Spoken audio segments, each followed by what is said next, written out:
নমস্কার বন্ধুরা, শিউলি রান্নাঘরে স্বাগতম। আজ আবারও একটা ডিমের রেসিপি আপনাদের বানিয়ে দেখাবো। এটা বানানো ভীষণই সোজা আর খেতে অসাধারণ হয়।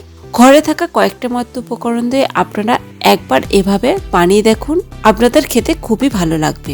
আজ আমি বানাবো ছোট ছোট আলু কেটে ডিমের এক নতুনত্ব রেসিপি। এটা খেতে ভীষণই ভালো হয় আর বানানো খুবই সোজা, আর একবার খেলে বারবার খেতেও ইচ্ছা করবে।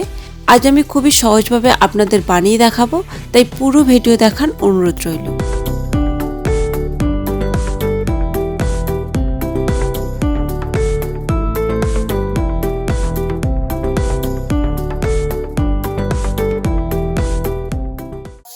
এই রেসিপিটার জন্য কয়েকটা ডিম সেদ্ধ করে নিতে হবে। আমি এখানে 4টে ডিম নিয়েছি, আপনারা এর থেকে বেশি বা কম নিতে পারেন। ডিমে সামান্য লবণ দিয়ে দেব। ডিমটা সেদ্ধ হতে থাক, বাকি জিনিসগুলো আমি রেডি করে নেব। আমি এখানে দুটো আলু নিয়েছি, দেখুন। দুটো আলুকে একটু অন্যরকম কেটে আজকে ডিম দিয়ে রান্না করে দেখাবো। একটা আলু নেব। এই আলুটাকে এবারে আলু ভাজার মতো সরু সরু করে কেটে রান্না করে দেখাবো।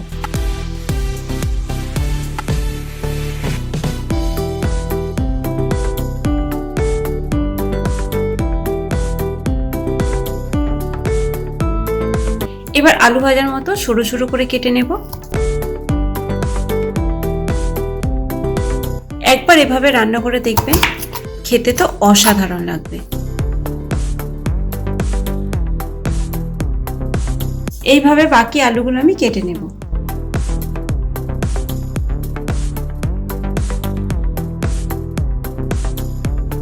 সমস্ত আলু আমার কাটা হয়ে গেছে। এবার আমি এই আলুগুলোকে জলে রেখে দেব।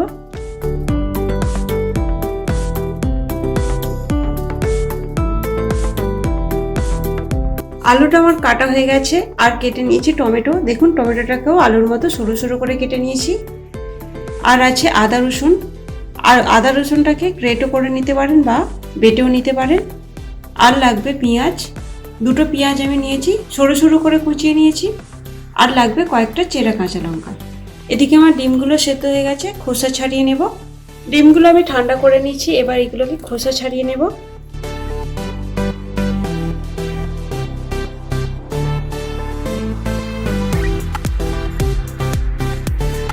এবার এই ডিমগুলোকে কেটে নেব। একটা ডিমকে আমি দুটো করে ভাগ করে নেব।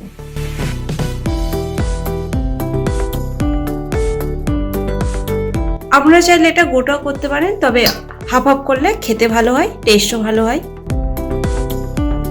সব ডিমগুলো আমার কাটা হয়ে গেছে। এবার আমি রান্নাটা শুরু করে দেব। কড়াইতে সাদা তেল দেব। এই তেলেতে লবণ দিয়ে দেব, আর দিয়ে দেব হলুদ। লবণ আর হলুদটা তেলেতে ভালো করে মিশিয়ে দেব। এবার আমি ডিমগুলো ভেজে নেব।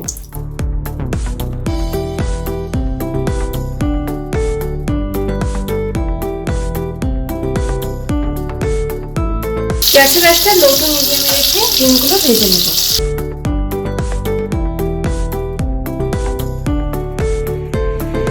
এক পিঠ ভাজা হয়ে গেছে, এবার উল্টে দেব।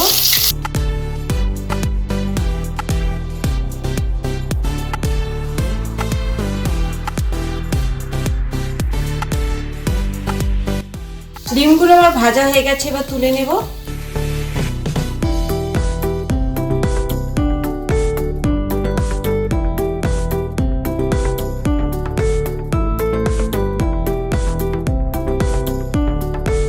এই তেলেতে গোটা জিরে ফোড়নে দিয়ে দেব।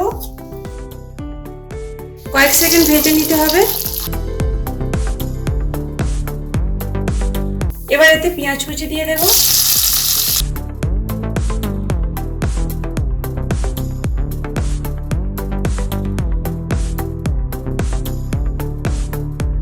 গ্যাসের আঁচটা লো টু মিডিয়ামে রেখে পেঁয়াজটাকে ভালো করে ভেজে নিতে হবে।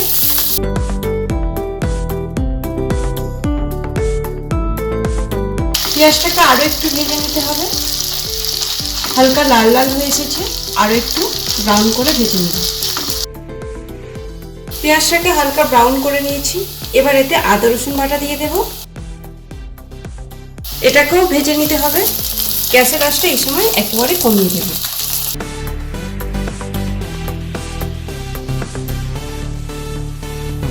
পেঁয়াজ আদা রসুন ভাজা হয়ে গেছে, এবার এতে টমেটো কুচি দিয়ে দেব, কয়েকটা চেরা কাঁচা লঙ্কা দিয়ে দেব, আর এতে একটু লবণ দিয়ে দেব। এবার সবকিছুকে একসাথে ভালো করে ভেজে নিতে হবে।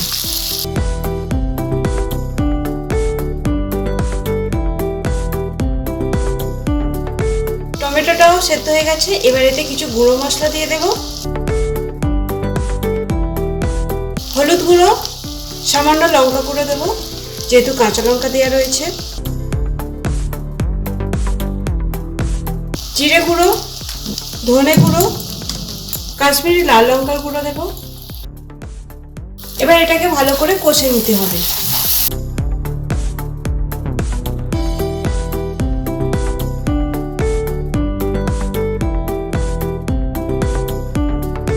সামান্য জল দিয়ে কষে নেব।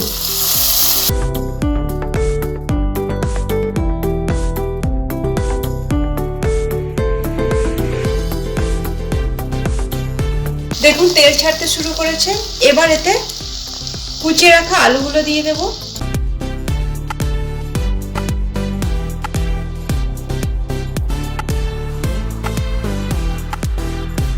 আলুটাকে মশলার সাথে ভালো করে মিশিয়ে নিতে হবে।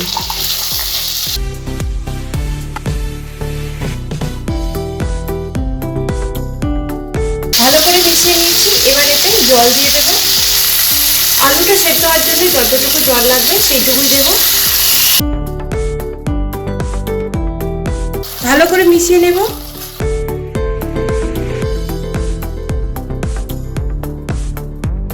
এবার এতে লবণ দিয়ে দেব। গ্যাসের আঁচটা লো টু মিডিয়ামে রেখে ঢাকনাতে কিছুক্ষণ রান্না করে নেব। 5 মিনিট পরে ফিরে এলাম। এবার আলুটা সেদ্ধ হয়েছে কিনা দেখে নেব। আলুটা প্রায় সেদ্ধ হয়ে গেছে, এবার ভেজে রাখা ডিমগুলো দিয়ে দেব।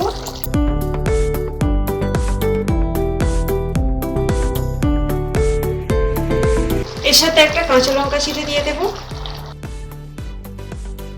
ভালো করে মিশিয়ে নিতে হবে।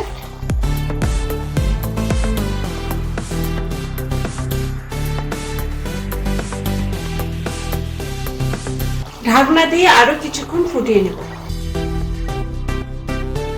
2 মিনিট পরে ফিরে এলাম। ডিম আলুর মজাদার রেসিপি আমার তৈরি হয়ে গেছে। এবার উপর থেকে গরম মশলা ছড়িয়ে দেব।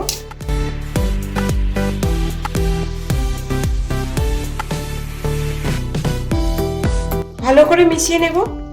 আর যদি ঘরে ধনেপাতা থাকে সেটাও দিতে পারেন।